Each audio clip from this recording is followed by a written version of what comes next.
Hola y bienvenidos. Cuando nos enfrentamos a un examen médico, es muy fácil caer en la tentación de simplemente memorizar, pero hoy vamos a hacer algo distinto. Vamos a meternos de lleno en el porqué de cada respuesta, para entender de verdad el razonamiento clínico, porque al final, ahí es donde está la miga, el verdadero conocimiento. Vemos una hoja de examen como esta, y claro, el primer impulso es ir a por la respuesta correcta, a por la X en la casilla. Pero, a ver, parémonos a pensar un segundo. ¿Es eso lo único que cuenta en el día a día de la clínica? Pues va a ser que no. El verdadero salto de calidad está en el por qué. Entender por qué una opción es la correcta y, que es casi más importante, por qué las demás no lo son. Esa es la habilidad que de verdad marca la diferencia. Venga, vamos a empezar a desgranarlo. Empezamos fuerte, con el sistema circulatorio. Vamos a ver cómo dos cuadros de síntomas que a primera vista no tienen nada que ver nos dan unas pistas súper claras sobre problemas muy específicos que están ocurriendo por dentro. A ver, pregunta 65. Vamos a pensar como si fuéramos detectives siguiendo el rastro de un coágulo que puede ser mortal. ¿Por dónde empezaríamos a buscar? La respuesta, ya veréis, nos lleva a un origen que es súper común, pero que está muy lejos de donde uno esperaría. Y aquí está el viaje completo. En la inmensa mayoría de los casos, el punto de partida no está ni en el corazón ni en las arterias, sino en las venas profundas de las piernas. ¿Por qué ahí? Pues porque la sangre circula más despacio y es más fácil que se formen coágulos. Si uno de esos se suelta, empieza el viaje, sube por el torrente sanguíneo, pasa por el corazón y al final se atasca en las arterias de los pulmones. El punto clave es este. El problema da la cara en un sitio, los pulmones, pero nace en otro completamente distinto, las piernas. Vale, saltamos ahora a la pregunta 69 y a esta pedazo de pista diagnóstica. Un médico está explorando a un paciente y nota esta diferencia tan bestia en los pulsos.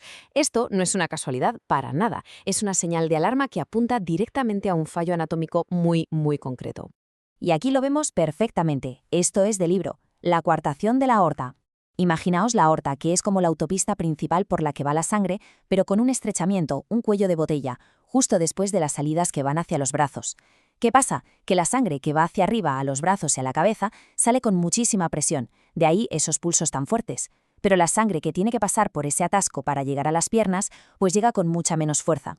Esta diferencia de presión es el signo clásico. Seguimos en la zona, pero ahora nos centramos de lleno en los pulmones. Vamos a ver cómo a veces no son el origen del problema, sino más bien el escenario donde se manifiestan enfermedades que en realidad afectan a todo el cuerpo.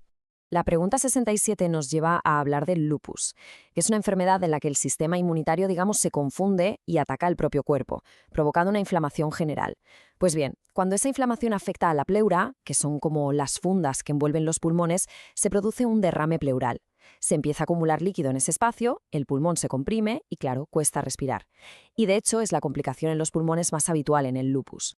En la pregunta 66 nos topamos con un concepto fundamental, la infección oportunista. A ver, el Pneumocystis carini es un hongo que la mayoría de nosotros tenemos por ahí sin que nos dé ningún problema. Pero en una persona que tiene el sistema inmunitario debilitado, como un paciente con SIDA, este bicho aprovecha la oportunidad, se pone a crecer sin control y provoca una neumonía que puede ser gravísima. El pulmón se convierte en el campo de batalla de una guerra que un sistema inmune sano ni siquiera habría empezado.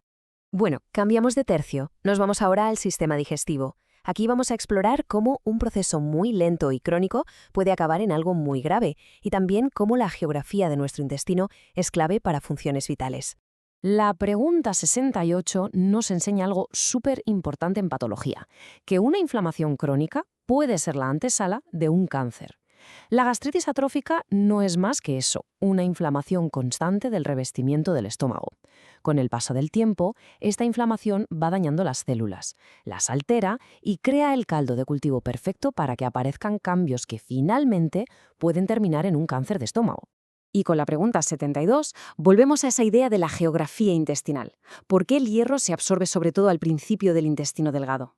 Pues hay dos motivos principales. El primero es que el ambiente ácido que viene del estómago mantiene el hierro en una forma que se puede absorber. Y el segundo, que las células de justo esa zona tienen las puertas especiales, los transportadores para meterlo para adentro. Un poco más adelante el pH cambia y esa capacidad de absorción se pierde casi por completo. Y ya para ir terminando, vamos a agrupar un par de preguntas que nos recuerdan principios básicos, de esos que valen para un montón de situaciones clínicas, ya sea una urgencia o al recetar un medicamento. Vamos con la pregunta 70, que nos habla del shock. ese estado crítico en el que el cuerpo no tiene suficiente riego sanguíneo. Los signos son bastante lógicos si lo pensamos. La tensión arterial obviamente baja. El cuerpo, para sobrevivir, centraliza la sangre y la quita de sitios menos importantes como la piel, que se queda fría y sudorosa. Y los riñones, al recibir menos sangre, pues producen menos orina. Pero, ojo, que la pregunta busca la excepción.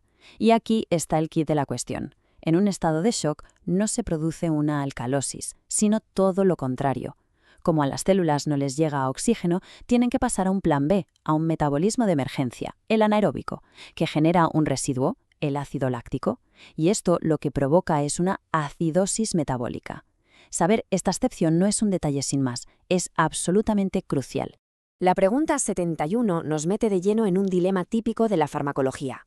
La mayoría de los diuréticos para eliminar agua y sodio también se llevan por delante un ion que es vital, el potasio. Y perder mucho potasio puede ser muy peligroso. Pero por suerte hay una familia de diuréticos que no sigue esa regla. Y aquí la diferencia se ve clarísima. Fármacos como la furosemida o la hidroclorotiazida hacen que se pierda potasio, pero la espironolactona lo retiene.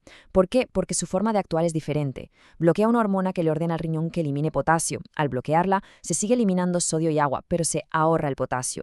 Y saber esto es básico para poder recetar un tratamiento que sea seguro y eficaz. Bueno, pues ya hemos hecho un buen repaso del sistema circulatorio, a la farmacología. Ahora lo que toca es juntar todas las piezas y ver qué hemos aprendido de todo esto. Es que si nos fijamos, cada pregunta nos ha dejado una pequeña perla, una lección. En circulación hemos visto que un síntoma físico como esa diferencia de pulsos nos lleva directamente a un problema físico, a un bloqueo. Con los pulmones hemos entendido que a veces son el espejo de problemas inmunitarios que afectan a todo el cuerpo. En el sistema digestivo, que un estado crónico puede ser la mecha que enciende algo mucho peor. Y por último, que en la clínica, a veces, lo más importante es conocer la excepción que confirma la regla. Y todo esto nos lleva a la reflexión final. Quizás la esencia de la medicina no es tanto memorizar datos y más datos, sino que es el arte de conectar todos estos puntos. Es esa habilidad para coger pistas que parecen no tener relación de sistemas distintos y unirlas para formar un diagnóstico coherente, y muchas veces con el reloj en contra. Al final es entender el porqué lo que nos da el hilo para unirlo todo. Gracias por habernos acompañado en este análisis.